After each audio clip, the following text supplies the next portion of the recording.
Hello everyone, welcome to ideas forum. ನನ್ನ ಹೆಸರು Shweta bubbly ಅಂತ ಹೇಳಿ.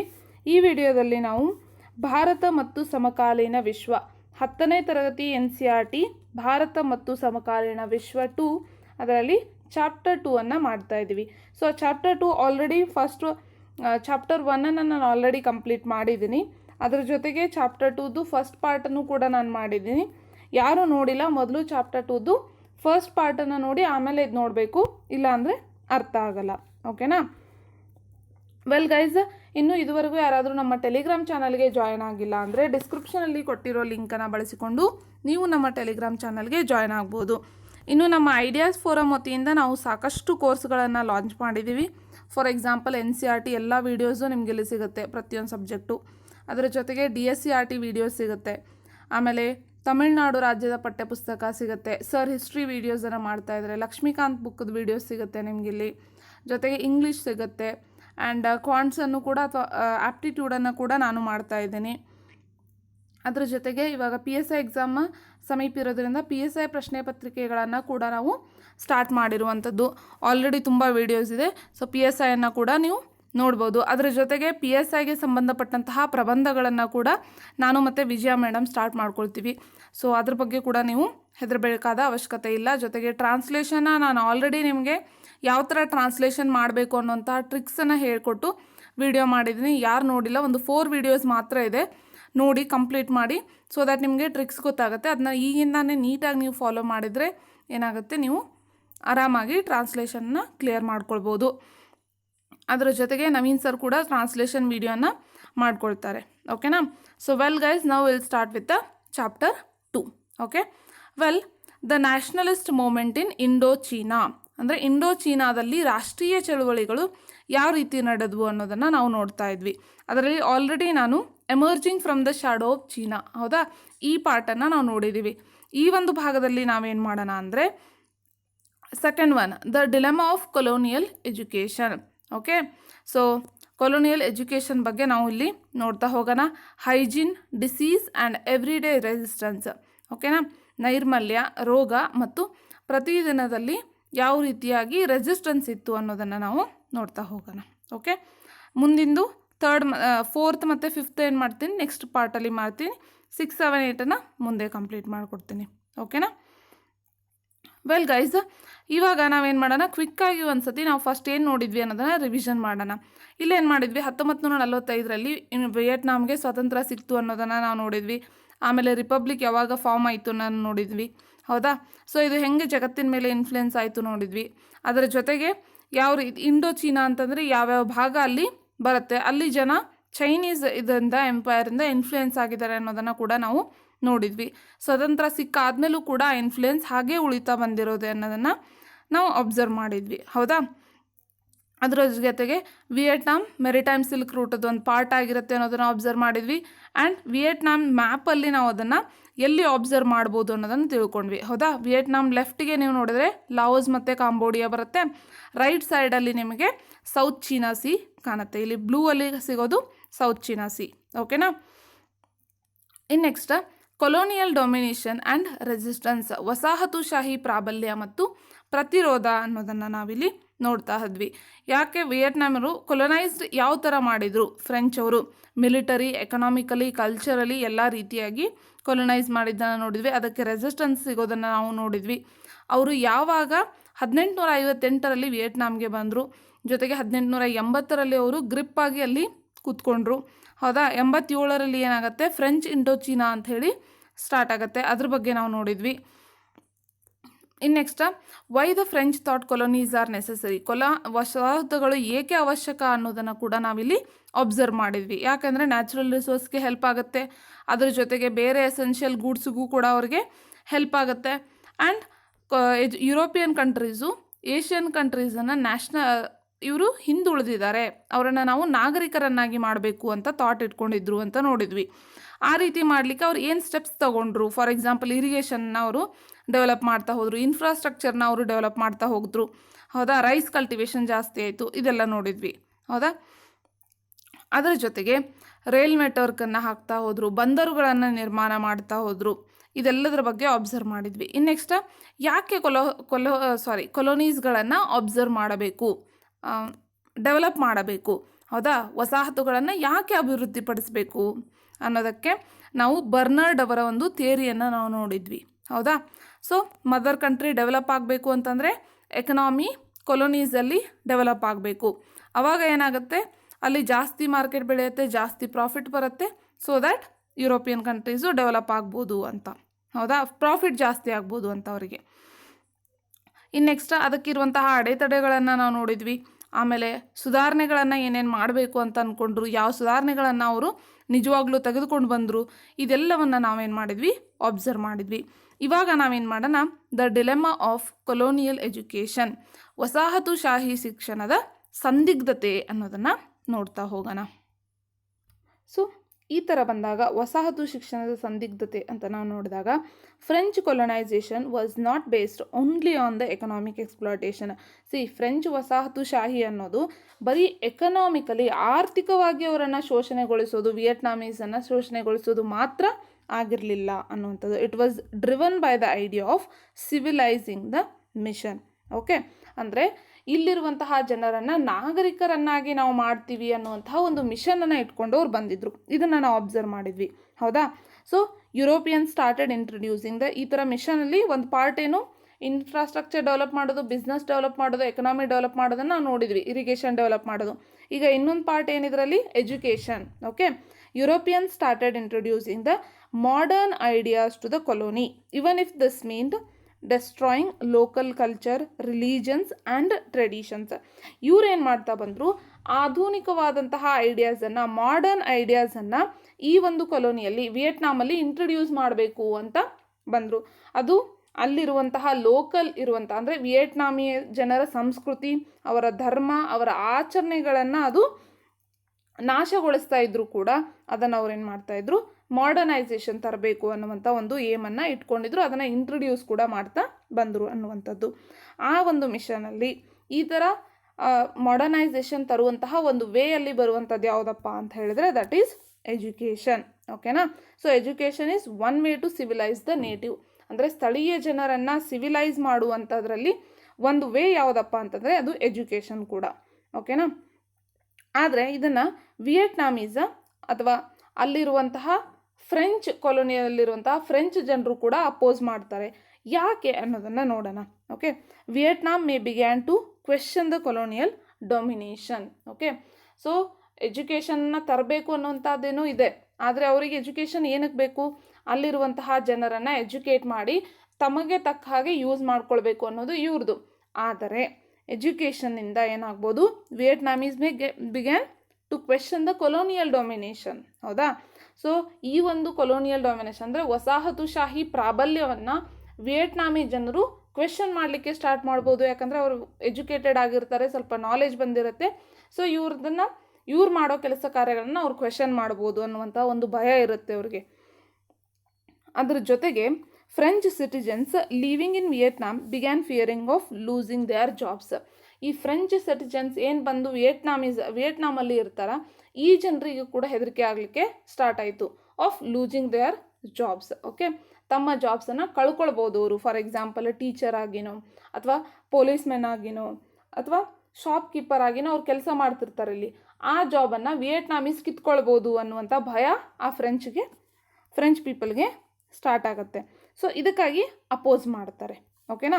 ಇನ್ನು ನೆಕ್ಸ್ಟ್, ಆದರೆ the elites in Vietnam were powerfully influenced by Chinese culture. ಓಕೆನಾ. ಸೊ ಅಪೋಸ್ ಮಾಡಲಿಕ್ಕೆ ಇನ್ನೊಂದು ಏನಾಗಿತ್ತು ಕಾರಣ ಅಂತಂದರೆ, ಅಲ್ಲಿರುವಂತಹ ಈ ಒಂದು ಎಲೈಟ್ಸ್ ಅಂದರೆ ಗಣ್ಯ ಜನರು, ಶ್ರೀಮಂತರು ಅಂತ ನಾವೇನು ಹೇಳ್ತೀವಲ್ಲ, ಅವರು ಈ ಚೀನಾದ ಒಂದು ಕಲ್ಚರಿಂದ, ಚೀನಾ ಸಂಸ್ಕೃತಿಯಿಂದ ಸಾಕಷ್ಟು ಇನ್ಫ್ಲುಯೆನ್ಸ್ ಆಗಿರ್ತಾರೆ. ಅದರಿಂದ ಅವರು ಹೊರಗೆ ಬರೋಕ್ಕೆ ರೆಡಿ ಇರೋದಿಲ್ಲ. ಓಕೆ. ಇನ್ನು ನೆಕ್ಸ್ಟ್, ಟಾಕಿಂಗ್ ಮಾಡರ್ನ್. ಓಕೆ, ಅಂದರೆ ಆಧುನಿಕತೆಯ ಬಗ್ಗೆ ನಾವಿಲ್ಲಿ ಮಾತಾಡ್ತಾ ಹೋಗೋಣ. ಏನು ಆಧುನಿಕತೆ ಅನ್ನೋದ್ರ ಬಗ್ಗೆ. ಸೊ ಇದೇನು ಎಲೈಟ್ಸು ಕೂಡ ಚೀನಾ ಸಂಸ್ಕೃತಿಯಿಂದ ಪ್ರಭಾವಿತ ಆಗಿರೋದು ವಿಯೆಟ್ನಾಮೀಸ್ಗೆ, ಫ್ರೆಂಚ್ಗೆ ಒಂದು ಪ್ರಾಬ್ಲಮ್ ಆಗಿತ್ತು. ಅದಕ್ಕಾಗಿ ಅವ್ರು ಏನು ಮೆಷರ್ ತೊಗೊಳ್ತಾರೆ ಅಂದರೆ, they systematically dismantled the traditional education system and established French school for Vietnamese. Okay, ಅವ್ರು ಏನು ಮಾಡ್ತಾರೆ, ಸಿಸ್ಟಮೆಟಿಕ್ ಆಗಿ ಸ್ಟೆಪ್ ಬೈ ಸ್ಟೆಪ್ ಏನು ಮಾಡ್ತಾರೆ, ಈ ಚೈನೀಸ್ ಇನ್ಫ್ಲೂಯೆನ್ಸನ್ನು ಏನು ಮಾಡ್ತಾರೆ, ಕಡಿಮೆ ಮಾಡ್ತಾ ಬರ್ತಾರೆ. And traditional education system, okay, so ಸಾಂಪ್ರದಾಯಿಕ ಶಿಕ್ಷಣ ಪದ್ಧತಿ and establish the school for Vietnamese. ಓಕೆನಾ. ಸೊ ಚೈನೀಸ್ ಇನ್ಫ್ಲೂಯೆನ್ಸನ್ನು ಕಡಿಮೆ ಮಾಡಿ ಫ್ರೆಂಚ್ ಸ್ಕೂಲ್ಸನ್ನು ಇವ್ರು ಏನು ಮಾಡ್ತಾರೆ, ಓಪನ್ ಮಾಡಲಿಕ್ಕೆ ಸ್ಟಾರ್ಟ್ ಮಾಡ್ತಾರೆ. ಬಟ್ ಇದು ಅಷ್ಟೊಂದು ಈಸಿಯಾಗಿ ಇರಲ್ಲ. It was a tough task. ಯಾಕಪ್ಪ ಅಂತಂದರೆ what will take place next. ಓಕೆನಾ. ಅಂದರೆ ಚೈನೀಸ್ ಲ್ಯಾಂಗ್ವೇಜನ್ನು ನಾವು ಎಜುಕೇಷನ್ ಸಿಸ್ಟಮಿಂದ ತೆಗೆದು ಹಾಕ್ತಾ ಇದ್ದೀವಿ ಅಂತಂದರೆ ಆ ಪ್ಲೇಸಲ್ಲಿ ಚೈನೀಸ್ ಪ್ಲೇಸ್ ಬೇಡ ಅಂತ ಹೇಳಿದರೆ ಆ ಪ್ಲೇಸಲ್ಲಿ ಯಾವ್ದು ಬರಬೇಕು, ಫ್ರೆಂಚ್ ಕಲಿಸ್ಬೇಕಾ ಇಲ್ಲ ವಿಯೆಟ್ನಾಮೀಸ್ ಕಲಿಸ್ಬೇಕಾ ಅನ್ನುವಂಥದ್ದು, ಫ್ರೆಂಚ್ ಕಲಿಸ್ಬೇಕಾ ಇಲ್ಲ ವಿಯೆಟ್ನಾಮೀಸ್ ಭಾಷೆಯನ್ನು ಕಲಿಸ್ಬೇಕಾ ಅನ್ನುವಂಥ ಒಂದು ಡಿಲೆಮಾ ಇರುತ್ತೆ. ಸೊ ಈ ಡಿಲೆಮಾಗೆ 2 ಒಪಿನಿಯನ್ ಸಿಗುತ್ತೆ. ಓಕೆ, ಸೊ ವಿದ್ವಾಂಸರು ಏನಿರ್ತಾರಲ್ಲ, ಸ್ಕಾಲರ್ಸ, ಅವರು 2 ಒಪಿನಿಯನ್ನ ಕೊಡ್ತಾರೆ. ಒಬ್ರು ಏನು ಹೇಳ್ತಾರೆ, French as the medium of instruction. ಒಬ್ರು ಹೇಳ್ತಾರೆ ಫ್ರೆಂಚನ್ನು ಮೀಡಿಯಮ್ ಆಫ್ ಇನ್ಸ್ಟ್ರಕ್ಷನ್ ಆಗಿ ಬೋಧನೆ ಮಾಡಬೇಕು ಅಂತ. ಇನ್ನೊಬ್ರು ಹೇಳ್ತಾರೆ ವಿಯೆಟ್ನಾಮೀಸನ್ನು ಲೋವರ್ ಕ್ಲಾಸ್ ಇರೋ ಪೀಪಲ್ಗೆ ವಿಯೆಟ್ನಾಮೀಸನ್ನು ಯೂಸ್ ಮಾಡಿ, ಆಮೇಲೆ ಹೈಯರ್ ಕ್ಲಾಸ್ ಇರೋ ಜನರಿಗೆ ಫ್ರೆಂಚಲ್ಲಿ ಬೋಧನೆಯನ್ನು ಮಾಡಿ. ಅಂದರೆ ವಿಯೆಟ್ನಾಮೀಸಲ್ಲೇ ಲೋವರ್ ಕ್ಲಾಸು ಹೈಯರ್ ಕ್ಲಾಸ್ ಅಂತ ಡಿವೈಡ್ ಮಾಡಿಬಿಟ್ಟು ಅದರಲ್ಲಿ ಲೋವರ್ ಕ್ಲಾಸ್ ಅಂದರೆ ಕೆಳಮಟ್ಟದಲ್ಲಿರುವಂತಹ ಕೆಳ ಲೆವೆಲಲ್ಲಿರುವಂತಹ ಜನರಿಗೆ ವಿಯೆಟ್ನಾಮೀಸು, ಆಮೇಲೆ ಉನ್ನತ ಮಟ್ಟದಲ್ಲಿರುವಂಥವ್ರು ಅಂದರೆ ಶ್ರೀಮಂತರಿಗೆ ಫ್ರೆಂಚ್ ಭಾಷೆಯನ್ನು ಕಲಿಸಿ ಅಂತ ಹೇಳ್ತಾರೆ. ಸೊ ವೈ ಇಸ್ ದಿಸ್, ಯಾಕೆ ಈ ಥರ ಡಿಫ್ರೆನ್ಸಸ್ಸು ಅಂತ ಹೇಳಿದರೆ, ಫ್ರೆಂಚನ್ನು ಯಾಕೆ ಕಲಿಸ್ಬೇಕು ಅನ್ನೋದಕ್ಕೆ ನಾವು ರೀಸನ್ಸನ್ನು ನೋಡ್ತಾ ಹೋಗೋಣ. ಮೊದಲು Vietnamese would be introduce to Vietnam is culture and civilisation. ಹೌದಾ. ಸೊ ವಿಯೆಟ್ನಾಮೀಸ್ ಯಾರಿಗೆ, ವಿಯೆಟ್ನಾಮೀಸ್ ಕಲ್ಚರ್ ಮತ್ತು ಸಿವಿಲೈಸೇಷನ್. ಓಕೆನಾ. ಸೊ ವಿಯೆಟ್ನಾಮಿ ಕಲ್ಚರ್ ಮತ್ತು ವಿಯೆಟ್ನಾಮಿ ಸಿವಿಲೈಸೇಷನ್ನ ಕಲೀಲಿಕ್ಕೆ ವಿಯೆಟ್ನಾಮಿ ಭಾಷೆಯನ್ನು ಇಂಟ್ರೊಡ್ಯೂಸ್ ಮಾಡ್ಬೋದು. ಆದರೆ ಫ್ರೆಂಚನ್ನು ಏನಕ್ಕೆ ಇಂಟ್ರೊಡ್ಯೂಸ್ ಮಾಡಬೇಕಪ್ಪ ಅಂತ ಹೇಳಿದರೆ, to educate the people in ಫ್ರೆಂಚಲ್ಲೇ ಅವ್ರನ್ನ ಎಜುಕೇಟ್ ಮಾಡಿಬಿಟ್ಟು ಆ ಜನರನ್ನು ಏನು ಮಾಡೋದು, ಫ್ರೆಂಚ್ ಎಜುಕೇಷನ್ನ, ಫ್ರೆಂಚ್ ಕಲ್ಚರ, ಆಮೇಲೆ ಫ್ರೆಂಚ್ ಸಿವಿಲೈಸೇಷನ್ನ ಏನು ಮಾಡೋದು, ಅವರಿಗೆ ಕಲಿಸ್ತಾ ಹೋಗೋದು. ಅವಾಗ ಅವ್ರು ಏನಾಗ್ತಾರೆ, ಫ್ರಾನ್ಸಿಂದ ಇನ್ಫ್ಲೂಯೆನ್ಸ್ ಆಗಿರ್ತಾರೆ ಜನ. ಸೊ ಫ್ರಾನ್ಸ್ಗೋಸ್ಕರ ಅವರು ವರ್ಕ್ ಮಾಡ್ತಾರೆ ಅನ್ನೋದಕ್ಕೆ. Help create an Asiatic France solidly tied to European France. Okay, so ಇದೊಂದು ಸೊಸೈಟಿ ಇದು ಆ್ಯಕ್ಚುಲಿ. ಏಷ್ಯಾಟಿಕ್ ಫ್ರಾನ್ಸ್ ಸಾಲಿಡ್ಲಿ ಅನ್ನೋದು ಏಷ್ಯಾಟಿಕ್ ಫ್ರಾನ್ಸ್ ಐಕಮತ್ಯ ಅಂತ ಹೇಳಿ, ಅಂದರೆ ಏಷ್ಯಾ ದೇಶದಲ್ಲಿ ಫ್ರಾನ್ಸದ ಎಷ್ಟು ಇನ್ಫ್ಲೂಯೆನ್ಸ್ ಇದೆ ಅಲ್ಲ ಅದನ್ನು ಸ್ಟ್ರಾಂಗ್ ಮಾಡ್ತಾ ಹೋಗೋದು. ಅರ್ಥ ಆಯ್ತಾ. ಸೊ ಇದೊಂದು ಅವ್ರದ್ದು ಏಮ್ ಆಗಿರುತ್ತೆ, ಈ ಥರ ಮಾಡ್ಬೋದು ಅಂತ. ಎಜುಕೇಟೆಡ್ ಪೀಪಲ್ ಏನು ಮಾಡ್ತಾರೆ, they respect the France sentiments. ಹೌದಾ. ಫ್ರಾನ್ಸದ ಭಾಷೆ, ಅವರ ಒಂದು ಭಾಷೆ, ಅವರ ಕಲ್ಚರನ್ನು ಕಲಿತು ಅವ್ರು ಬೆಳೆಯೋದ್ರಿಂದ ಅವ್ರೇನು ಮಾಡ್ತಾರೆ, ಅವರ ಸೆಂಟಿಮೆಂಟ್ಸನ್ನೇ ಅವ್ರು ರೆಸ್ಪೆಕ್ಟ್ ಮಾಡ್ತಾರೆ. And they respect the ideals and work for France. Okay, so ಅವರ ಸೆಂಟಿಮೆಂಟ್ಸನ್ನು, ಅವರ ಒಂದು ಐಡಿಯಲ್ಸನ್ನು ರೆಸ್ಪೆಕ್ಟ್ ಮಾಡಿ ಅವ್ರ ಸಲುವಾಗಿ, ಫ್ರೆಂಚರ ಸಲುವಾಗಿ ಅವರು ವರ್ಕ್ ಮಾಡ್ತಾರೆ ಅನ್ನುವಂತಹ ಕಾರಣಕ್ಕೆ. ಈ ಒಂದು ಕಾರಣನೇ ಯಾರು ಕೊಡ್ತಾರೆ, ಫ್ರೆಂಚ್ ಭಾಷೆಯವರು. In next, those who learnt French and acquired the French culture were to be rewarded with the French citizenship. ಓಕೆನಾ. ವಿಯೆಟ್ನಾಮೀಸ್ಗೆ ಲೋವರ್ ಕ್ಲಾಸಿಗೆ ವಿಯೆಟ್ನಾಮೀಸು, ಹೈಯರ್ ಕ್ಲಾಸಿಗೆ ಫ್ರೆಂಚ್ ಕಲಿಸ್ತಾರೆ.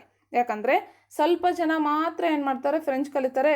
ಕಲಿತಂಥ ಜನರಲ್ಲಿ ಯಾರು ಫ್ರೆಂಚ್ ಭಾಷೆಯನ್ನು ಕಲಿತು ಫ್ರೆಂಚ್ ಕಲ್ಚರನ್ನು, ಫ್ರೆಂಚ್ ಸಂಸ್ಕೃತಿಯನ್ನು ಅಳವಡಿಸಿಕೊಳ್ತಾರೆ ಅವ್ರಿಗೇನು ಮಾಡೋದು, ಬಹುಮಾನ ರೂಪದಲ್ಲಿ ಫ್ರೆಂಚ್ ಸಿಟಿಜನ್ಶಿಪ್ಪನ್ನು ಕೊಡೋದು. ಅಂದರೆ ಅವ್ರು ಏನು ಮಾಡ್ಬೋದು, ಇಲ್ಲಿ ವಿಯೆಟ್ನಾಮನ್ನು ಬಿಟ್ಬಿಟ್ಟು ಆರಾಮಾಗಿ ಫ್ರಾನ್ಸಿಗೆ ಹೋಗಿ ಉಳಿಬೋದು ಅಂತ. ಅರ್ಥ ಆಯ್ತಾ. ಸೊ ಈ ಒಂದು ಪದ್ಧತಿಯನ್ನು ಅವ್ರು ತೆಗೆದುಕೊಂಡು ಬರ್ತಾರೆ. ಆದರೆ ultimately very few pass the school leaving examination. Okay, ಹಾಗಂತ ಎಷ್ಟು ಜನ ಸ್ಕೂಲಿಗೆ ಅಡ್ಮಿಷನ್ ಆಗ್ತಾರಲ್ಲ ಅವರೆಲ್ಲರನ್ನೂ ಪಾಸ್ ಮಾಡಲ್ಲ ಅವರು. ಎಷ್ಟು ಜನ ಫ್ರಾನ್ಸ್ಗೆ ಅಥವಾ ಫ್ರೆಂಚ್ ಕಲಿಯೋಕೆ ಬರ್ತಾರೆ ಅಷ್ಟೂ ಅವ್ರು ಏನು ಮಾಡಲ್ಲ, ಪಾಸ್ ಮಾಡೋದಿಲ್ಲ. ಅಲ್ಟಿಮೇಟಾಗಿ ಅವ್ರನ್ನ ಫೇಲ್ ಮಾಡ್ತಾರೆ. ಅದು ಪರ್ಪಸ್ಫುಲ್ಲಿ ಫೇಲ್ ಮಾಡ್ತಾರೆ. ಯಾಕೆ ಅಂತಂದರೆ ಸೊ ದ್ಯಾಟ್ ಅವ್ರಿಗೆ ಒಂದು ಉನ್ನತ ಮಟ್ಟದ ಜಾಬನ್ನು ಏನು ಮಾಡ್ಬೋದು, ಅವಾಯ್ಡ್ ಮಾಡ್ಬೋದು. ಅವ್ರು ಫೇಲ್ ಆಗಿದ್ದಾರೆ ಅಂತಂದರೆ ಅವ್ರಿಗೇನಾಗುತ್ತೆ, ಯಾವುದೋ ಒಂದು ಕ್ಲರ್ಕ್ ಪೋಸ್ಟು, ಆ ಪೋಸ್ಟು, ಈ ಪೋಸ್ಟು, ಈ ಥರ ಚಿಕ್ಕ ಪುಟ್ಟ ಪೋಸ್ಟ್ ಸಿಗುತ್ತೆ. ಅದೇ ಅವ್ರು ಪಾಸ್ ಆಗಿಬಿಟ್ರೆ ಅವ್ರಿಗೆ ಉನ್ನತ ಮಟ್ಟದ ಪೋಸ್ಟ್ ಕೊಡಬೇಕಾಗುತ್ತೆ ಅನ್ನೋ ಕಾರಣಕ್ಕಾಗಿ ಪರ್ಪಸ್ಫುಲ್ಲಿ ಅವ್ರನ್ನ ಫೇಲ್ ಮಾಡ್ತಾರೆ. ಎಷ್ಟು ಅಂತಂದರೆ 100 ಜನ ಇದ್ದರಂದರೆ ಅದರಲ್ಲಿ 60ರಿಂದ 70 ಜನನ ಫೇಲ್ ಮಾಡೋದು, ಬರೀ 30 ಜನನ ಪಾಸ್ ಮಾಡೋದು. ಈ ಒಂದು ಕಲ್ಚರ್ನ ಅವರು ಫಾಲೋ ಮಾಡುವಂಥದ್ದು. ಇನ್ನು next, looking modern. Okay, so ಆಧುನಿಕತೆ ಅಂತಂದರೆ ಏನು, ಯಾವ ಥರ ಅದು ಬರುತ್ತೆ ಅನ್ನುವಂಥದ್ದನ್ನು ನೋಡೋಣ. ಸೊ ಲುಕಿಂಗ್ ಮಾಡರ್ನ್ ಅಂತಂದರೆ ಏನು, ಬರೀ ಮಾಡರ್ನೈಸೇಷನ್ನ ಆಧುನಿಕತೆಯನ್ನು ಅವರು ಶಿಕ್ಷಣದಲ್ಲಿ ಅಳವಡಿಸಿಕೊಳ್ಳೋದು ಮಾತ್ರ ಅಲ್ಲ, ಅವರು ಕಾಣುವಂತಹ ಒಂದು ರೀತಿಯಲ್ಲಿ, ಓಕೆನಾ, ಅವ್ರ ಲುಕ್ಕಲ್ಲೂ ಕೂಡ ಅವರು ಬದಲಾವಣೆಯನ್ನು ಮಾಡ್ತಾ ಹೋಗೋದು. 1907ರಲ್ಲಿ ಟಾಂಕಿನ್ ಫ್ರೀ ಸ್ಕೂಲ್ ಅಂತ ಹೇಳಿ ಒಂದು ಸ್ಕೂಲ್ ಪ್ರಾರಂಭ ಆಗುತ್ತೆ. ಯಾವುದಕ್ಕೆ ಅಂತಂದರೆ ಪಾಶ್ಚಾತ್ಯ ಮಾದರಿಯ ಶಿಕ್ಷಣವನ್ನು ನೀಡಲಿಕ್ಕೆ, ವಿಯೆಟ್ನಾಮೀಸಿಗೆ ಪಾಶ್ಚಾತ್ಯ ಮಾದರಿಯ ಶಿಕ್ಷಣವನ್ನು ನೀಡಲಿಕ್ಕೆ ಈ ಒಂದು ಸ್ಕೂಲನ್ನು ಅವರು ಪ್ರಾರಂಭ ಮಾಡ್ತಾರೆ. ಇಲ್ಲಿ ಯಾವ ಲ್ಯಾಂಗ್ವೇಜಸನ್ನು ಕಲಿಸ್ತಾ ಇರ್ತಾರೆ ಅಂದರೆ ಸೈನ್ಸನ್ನು ಹೇಳ್ತಾ ಇರ್ತಾರೆ, ಹೈಜೀನ್ ಬಗ್ಗೆ ಅವರು ಹೇಳ್ತಾ ಇರ್ತಾರೆ, ಮತ್ತು ಫ್ರೆಂಚ್ ಲ್ಯಾಂಗ್ವೇಜನ್ನು ಕಲಿಸ್ತಾ ಇರ್ತಾರೆ. ಓಕೆನಾ.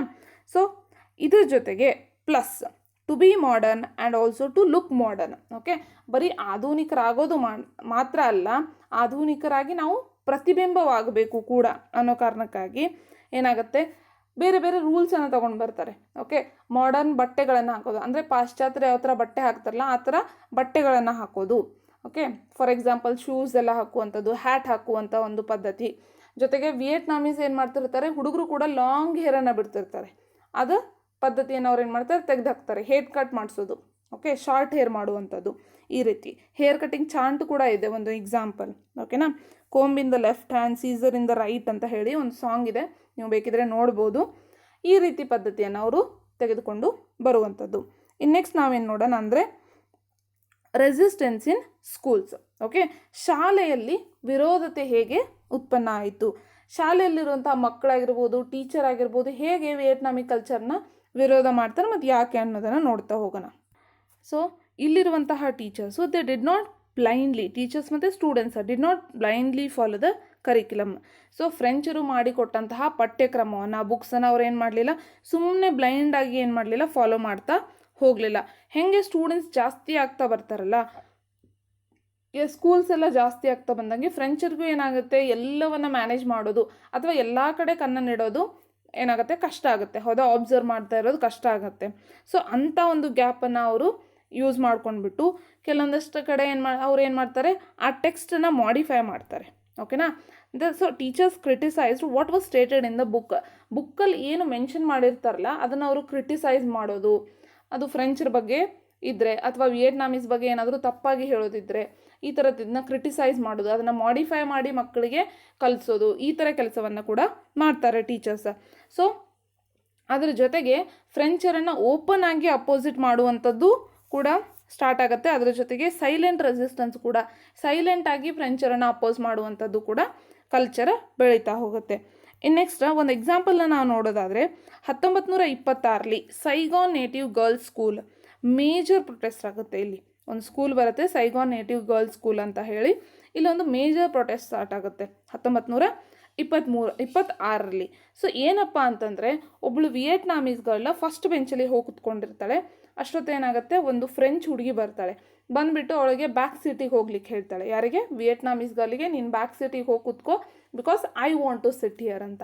ಆದರೆ ವಿಯೆಟ್ನಾಮಿ ಗರ್ಲ್ ಹೇಳ್ತಾಳೆ, ನೋ ಐ ಡೋಂಟ್ ಗೋ ಅಂತ, ನಾನು ಹೋಗಲ್ಲ, ನೀನು ಬೇಕಿದ್ರೆ ಹಿಂದೆ ಹೋಗು ಅಂತ. ಸೊ ಈ ಥರ ಫೈಟ್ ಸ್ಟಾರ್ಟ್ ಆಗುತ್ತೆ.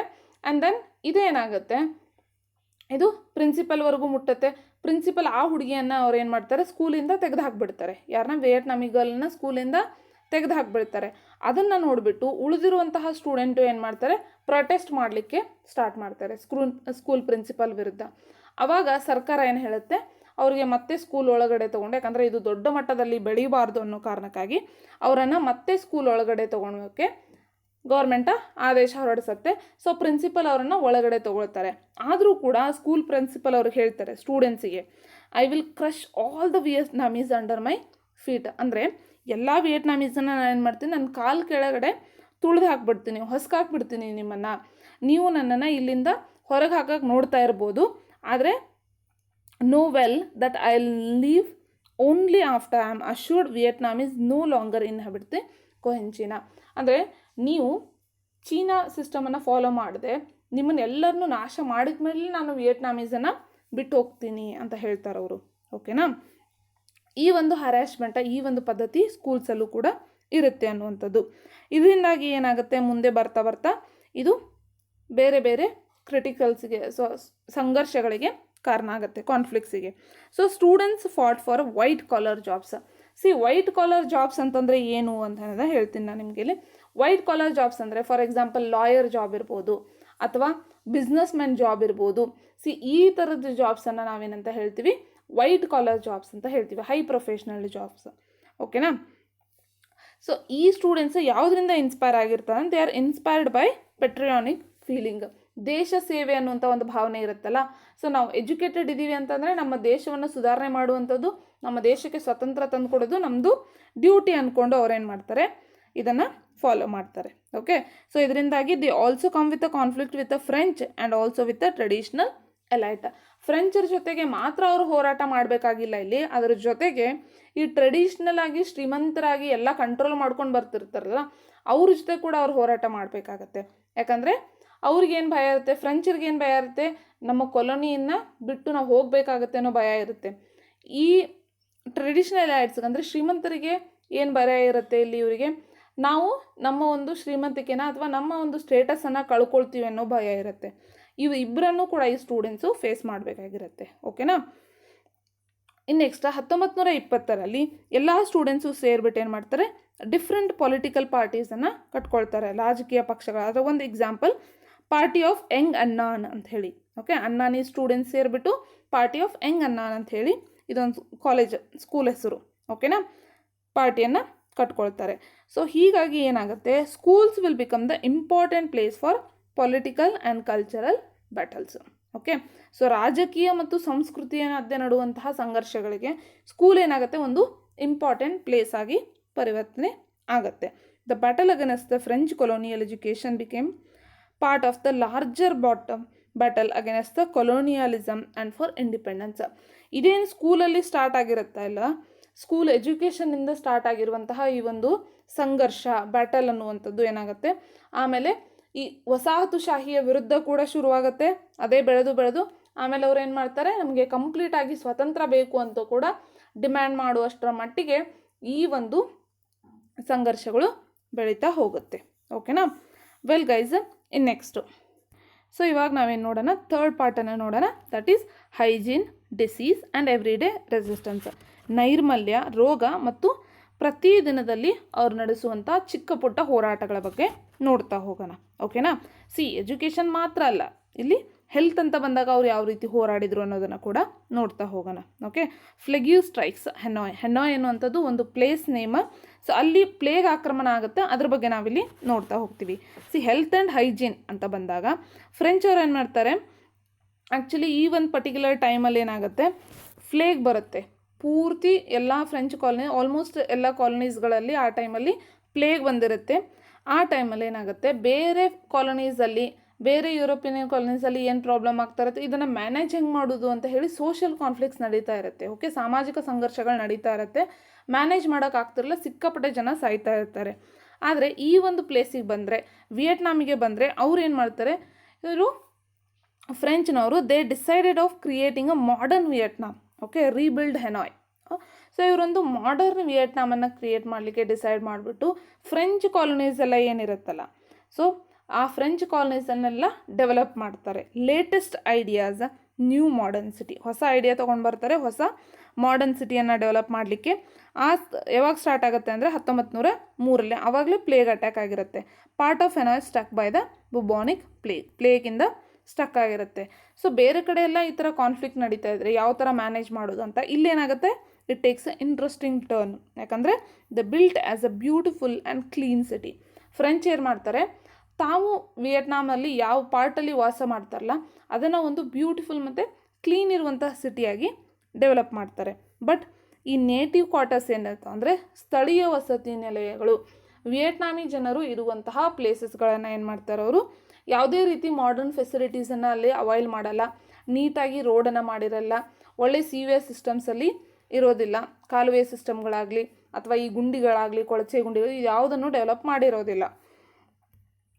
ಇದರಿಂದ ಏನು ಪ್ರಾಬ್ಲಮ್ ಆಗುತ್ತೆ ಅನ್ನೋದನ್ನು ನೋಡಿದರೆ, thus what was install to create a hygiene environment in the French city became the cause of the plague. Okay. ಅಂದರೆ ಒಂದು ಪಾರ್ಟ್ ಆಫ್ ಫ್ರೆಂಚಲ್ಲಿ ಏನು ಮಾಡಿದ್ದಾರೆ ಇವರು, ಫ್ರೆಂಚ್ ಒಂದು ಪಾರ್ಟಲ್ಲಿ ಕಂಪ್ಲೀಟಾಗಿ ಡೆವಲಪ್ ಮಾಡಿ ಇಲ್ಲಿ ತಾವಿರ್ತಾರೆ, ಇನ್ನೊಂದು ಪಾರ್ಟನ್ನು ಕಂಪ್ಲೀಟಾಗಿ ಡೆವಲಪೇ ಮಾಡಿಲ್ಲ, ಇಲ್ಲಿ ವಿಯೆಟ್ನಾಮೀಸ್ ಇರ್ತಾರೆ. ಆದರೆ ಏನಾಗುತ್ತಂದರೆ ಈ ಸಿಟಿಯನ್ನು ಈ ಒಂದು ಪಾರ್ಟನ್ನು ಡೆವಲಪ್ ಮಾಡಿಲ್ಲ ಅನ್ನೋ ಕಾರಣಕ್ಕೆ ಫ್ಲೇಗ ಇಲ್ಲೂ ಬರೋಕ್ಕೂ ಕೂಡ ಕಾರಣ ಆಗುತ್ತೆ. ಓಕೆನಾ. ಸೊ ಇಲ್ಲಿ ಡೆವಲಪ್ ಮಾಡದೇ ಇರೋವಂಥ ಕಾರಣಕ್ಕಾಗಿ ರಿವರಿಂದ ಬಂದಂತಹ ಫ್ಲಡ್ ಇರ್ಬೋದು ಅಥವಾ ಮಳೆ ನೀರಿರ್ಬೋದು ಎಲ್ಲ ಸೇರಿಬಿಟ್ಟು ಎಲ್ಲ ರೋಡೆಲ್ಲ ಬಾದಾಗಿ ಅಲ್ಲಿ ಇಲ್ಲಿ ಎಲ್ಲ ಕೊಳಚೆ ಗುಂಡಿಗಳು ಹುಟ್ಕೊಂಡು ಅಲ್ಲಿ ರ್ಯಾಟ್ಸ್ ಹುಟ್ಕೊಳ್ಳುತ್ತೆ. ಓಕೆ. ಇಲಿಗಳ ಸಂತತಿ ಏನಾಗ್ಬಿಡುತ್ತೆ, ಜಾಸ್ತಿ ಆಗುತ್ತೆ. ಇಲಿ ಅಂದರೆ ಗೊತ್ತೇ ಎಲ್ಲರಿಗೂ, ಒಂದೇ ಪ್ಲೇಸಲ್ಲಂತೂ ಇರಲ್ಲ. ಸೊ ಅದು ಇಲ್ಲಿ ಕೂಡ ಬರುತ್ತೆ. ಓಕೆನಾ. ಅಂದರೆ ಮಾಡರ್ನೈಸ್ ಆದಂತಹ ಈ ಒಂದು ಫ್ರೆಂಚ್ ಕಾಲೋನೀಸ್ಗೂ ಕೂಡ ಇಲಿಗಳು ಬರಲಿಕ್ಕೆ ಸ್ಟಾರ್ಟ್ ಆಗುತ್ತೆ. So rats will surround the whole ಸಿಟಿಯನ್ನು ಸರೌಂಡ್ ಮಾಡುತ್ತೆ. ಇಲ್ಲಿ ಒಂದು ಫನ್ನಿ ಥಿಂಗನ್ನು ನಾವು ನೋಡ್ಬೋದು, ರ್ಯಾಟ್ ಹಂಟ್ ಅಂತ ನಡೆಯುತ್ತೆ. ಓಕೆನಾ. ಸೊ ರ್ಯಾಟ್ ಹಂಟ 1902ರಲ್ಲಿ ಇಲ್ಲಿ ರ್ಯಾಟ್ ಹಂಟ್, ಇಲಿ ಬೇಟೆ ಅಂತ ಹೇಳಿ ಸ್ಟಾರ್ಟ್ ಮಾಡ್ತಾರೆ ಫ್ರೆಂಚ್ ಅವರು ವಿಯೆಟ್ನಾಮಲ್ಲಿ. ಏನಾಗುತ್ತೆ ಅನ್ನೋದನ್ನು ನಾನು ನಿಮಗೆ ಎಕ್ಸ್ಪ್ಲೇನ್ ಮಾಡ್ತೀನಿ. ಸೊ ರ್ಯಾಟ್ ಹಂಟ್ ಅಂತಂದರೆ ಏನು ಅಂದರೆ, ಸಿಕ್ಕಾಪಟ್ಟೆ ಇಲಿ ಇರುತ್ತೆ. ಸುಮಾರು 20,000ದಷ್ಟು ಇಲಿಗಳನ್ನು ಏನು ಮಾಡ್ತಾರೆ, ತಗೊಂಡೋಗಿ ಹಿಡಿತಾರೆ. ಇದನ್ನು ಅವ್ರು ಏನು ಮಾಡ್ತಾರೆ, ವಿಯೆಟ್ನಾಮಲ್ಲಿರುವಂತಹ ಕೆಲವೊಂದಷ್ಟು ಜನರನ್ನು ಲೇಬರ್ಸ್, ಕೂಲಿ ಕಾರ್ಮಿಕರು ಅಂತ ಹೈರ್ ಮಾಡ್ಕೊಂಡ್ಬಿಟ್ಟು ರ್ಯಾಟನ್ನು ಅವ್ರು ಏನು ಮಾಡಬೇಕು, ಕೊಂದು ತಂದು ಕೊಡಬೇಕು. ಓಕೆನಾ. ಅಂದರೆ ಪ್ರೂಫ್ ತಂದು ಕೊಡಬೇಕು. ಬರೀ ಬಾಲವನ್ನು ಕತ್ತರಿಸಿ ಅದನ್ನು ಪ್ರೂಫ್ ತಂದು ಕೊಡಬೇಕು. ಎಷ್ಟು ಇಲಿಯನ್ನು ಕೊಂಡಿರ್ತಾರೆ ಅಷ್ಟು ಬಾಲ ತೊಗೊಂಡು ಬಂದು ವಿಯೆಟ್ನಾಮೀಸ್ ಮುಂದೆ, ಫ್ರೆಂಚ್ ಅವ್ರ ಮುಂದೆ ತೋರಿಸ್ಬೇಕು. ಅದರ ಆಧಾರದ ಮೇಲೆ ಅವರಿಗೆ ಪೇಮೆಂಟ್ ಮಾಡ್ತಾರೆ. ಓಕೆ. ಈ ಒಂದು ಸಿಸ್ಟಮ್ ತೊಗೊಂಡು ಬರ್ತಾರೆ. ಸೊ ಈ ಸಿಸ್ಟಮ್ ಬಂದಾಗ ವಿಯೆಟ್ನಾಮೀಸ್ ಏನು ಮಾಡ್ತಾರಪ್ಪ ಅಂತಂದರೆ, ಇವ್ರ ತಲೆ ಓಡಿಸ್ತಾರೆ. ಬರೀ ರ್ಯಾಟದ ಬಾಲ ಮಾತ್ರ ಕತ್ತರಿಸೋದು, ಇಲಿನ ಬಿಟ್ಬಿಡೋದು. ಅರ್ಥ ಆಯ್ತಾ. ಬಾಲ ಕತ್ತರಿಸಿ ಇಲ್ಲಿ ನಾವು ಕೊಂದಿದ್ದೀವಿ ಅಂತ ಪ್ರೂಫ್ ತೋರಿಸೋದು, ಇಲ್ಲಿನ ಬಿಟ್ಬಿಡ್ತಾರೆ. ಸೊ ದ್ಯಾಟ್ ಈ ಸೈಕಲ್ ಏನಾಗಬೇಕು, ರಿಪೀಟ್ ಆಗ್ತಾನೆ ಇರಬೇಕು. ಇವ್ರ ಕೆಲಸ ಕಂಟಿನ್ಯೂ ಇರುತ್ತೆ. ಇವರು ಬಾಲ ಕತ್ತರಿಸ್ಬಿಟ್ಟು ದುಡ್ಡನ್ನು ಗಳಿಸ್ತಾನೆ ಇರ್ತಾರೆ. ಓಕೆ. ಇನ್ನೂ ಕೆಲವೊಂದಷ್ಟು ಜನ ಇನ್ನೂ ತಲೆ ಓಡಿಸ್ಬಿಟ್ಟು ಏನು ಮಾಡ್ತಾರೆ, ಇಲಿಗಳನ್ನು ತಮ್ಮ ಮನೇಲೇ ಸಾಕ್ತಾರೆ. ಇಲಿಗಳನ್ನು ಸಾಕೋದು. ಸೊ ಈ ಥರ ಎಲ್ಲ ಮಾಡ್ತಾರೆ. ಅದಾದಮೇಲೆ ಲಾಸ್ಟ್ಗೆ ಫ್ರೆಂಚ್ ಅವರು ಎಷ್ಟು ಒಂದು 20,000 30,000 ಇಲಿ ಹಿಡಿತಾರೆ. ಅಷ್ಟು ಇಲಿ ಹಿಡಿದ್ರೂ ಕೂಡ ಇಲಿ ಕಾಟ ಕಡಿಮೆ ಆಗಿಲ್ಲ ಅಂತಂದಾಗ ಫ್ರೆಂಚ್ ಅವರೇ ಲಾಸ್ಟಲ್ಲಿ ಬೇಸತ್ತು ಬಿಟ್ಟು ಇದನ್ನೇನು ಮಾಡ್ತಾರೆ, ಸ್ಟಾಪ್ ಮಾಡ್ತಾರೆ. ಅಂದರೆ ಎವ್ರಿ ಡೇ ಲೈಫಲ್ಲೂ ಕೂಡ ವಿಯೆಟ್ನಾಮೀಸ್ ಏನು ಮಾಡ್ತಾ ಇದ್ದಾರೆ, ಯಾವ ಥರ ಹೋರಾಡ್ತಾ ಇದ್ದಾರೆ ಅನ್ನೋದನ್ನು ತೋರಿಸ್ಲಿಕ್ಕೆ ಇದೊಂದು ಎಕ್ಸಾಂಪಲ್ ಅಂತ ಹೇಳ್ಬೋದು. ಓಕೆನಾ. ವೆಲ್ ಗೈಸ್, ಸೊ ಇಲ್ಲಿಗೆ ನಾನು ನಿಲ್ಲಿಸ್ತೀನಿ. ನೆಕ್ಸ್ಟ್ ಪಾರ್ಟಲ್ಲಿ ನಾವೇನು ನೋಡೋಣ ಅಂತಂದರೆ, ವಿಯೆಟ್ನಾಮಲ್ಲಿರುವಂತಹ ರಿಲಿಜನ್, ಅಲ್ಲಿ ಧರ್ಮ ಮತ್ತು ಅಲ್ಲಿರುವಂತಹ ಆ್ಯಂಟಿ ಕೊಲೋನಿಯಲಿಸಮ್, ಅವ್ರು ಹೇಗೆ ಈ ಒಂದು ವಸಾಹತುಶಾಹಿಗೆ ವಿರುದ್ಧವಾಗಿ ನಡ್ಕೊಳ್ತಾರೆ, ಯಾವ ರೀತಿ ಅದನ್ನು ರೆಸಿಸ್ಟ್ ಮಾಡ್ತಾರೆ ಅನ್ನೋದನ್ನು ನೋಡ್ತಾ ಹೋಗೋಣ. ಓಕೆ. ಸೊ ಯಾರು ಫಸ್ಟ್ ಪಾರ್ಟನ್ನು ನೋಡಿಲ್ಲ, ದಯವಿಟ್ಟು ಫಸ್ಟ್ ಪಾರ್ಟನ್ನು ನೋಡಿ, ಅದಾದಮೇಲೆ ಇದನ್ನು ನೋಡಿ. ಸೊ ದ್ಯಾಟ್ ನಿಮಗೆ ಒಂದು ಕಂಟಿನ್ಯೂಷನ್ ಸಿಗುತ್ತೆ. ಆ್ಯಂಡ್ ಎನಿಹಾವ್ ನಾನು ಏನು ಮಾಡ್ತಿರ್ತೀನಿ, ನಿಮಗೆ ಒಂದು ರಿವೈಸ್ ಮಾಡ್ತಾನೆ ನೆಕ್ಸ್ಟ್ ಪಾರ್ಟನ್ನು ಹೇಳ್ತಾ ಹೋಗ್ತಿರ್ತೀನಿ. ಓಕೆನಾ. ಸೊ ವೆಲ್ ಗೈಸ್, ಈ ವಿಡಿಯೋ ನಿಮಗೆ ಯೂಸ್ಫುಲ್ ಅಂತ ಅನಿಸಿದರೆ please do like, share and subscribe ಮಾಡೋದ್ರಿಂದ ನಿಮ್ಗೆ ಹೆಲ್ಪ್ ಆಗುತ್ತೆ. ಶೇರ್ ಮಾಡೋದ್ರಿಂದ ನಿಮ್ಮ ಫ್ರೆಂಡ್ಸ್ಗೂ ಕೂಡ ಹೆಲ್ಪ್ ಆಗುತ್ತೆ. Have a nice day again. I'll see you in the next part of the video. Thank you.